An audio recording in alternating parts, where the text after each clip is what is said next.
Hey man, what's up? Hey, I want to get into game development. Want to help me out? No. And thus the journey began. We looked for a game jam because we figured that was the best way to get into game development. Having a look through all the game jams on itch.io, one caught my eye. Learn You a Game Jam. It was all about learning something new, and I figured this would be the best way to introduce him into game development, as well as getting me back into game development.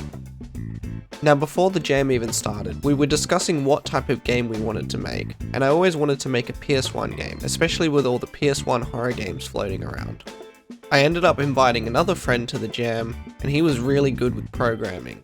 He's been making games for about 8+ years now, and that gave me plenty of time to focus on PS1 rendering. And because this jam was all about learning something new and showing off what you've learned, I'm going to now tell you what I learned about PS1 rendering.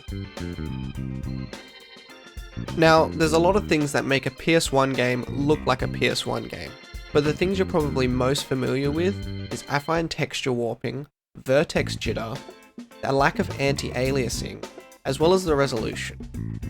Okay, but now you're probably wondering, what the hell is affine texture warping? Due to the limited resources of a PS1 console, a lot of approximations have to be made, and one of those comes in the forms of affine texture mapping.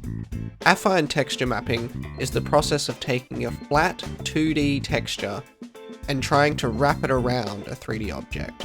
When the console does this, sometimes it's not always 100% and you get that weird warping effect that you see. Next up, vertex jitter, another approximation of a calculation. Due to the PS1 having a floating point imprecision, meaning that its floating points weren't as accurate as they probably should be, you get this jittering effect. Essentially what's happening is the vertices on the polygons are rounding to the closest digit, and therefore they're sort of stuck in this 3D grid. And that's what gives us the beautiful PS1 Hagrid. Next up, aliasing and resolution. You're probably familiar with these if you've ever played a game at all. Aliasing is the stair-step effect you get with a harsh line on an angle that doesn't fully align with the pixels on your monitor. Normally in a game, you'll have anti-aliasing, which tries to smoothen out these hard edges.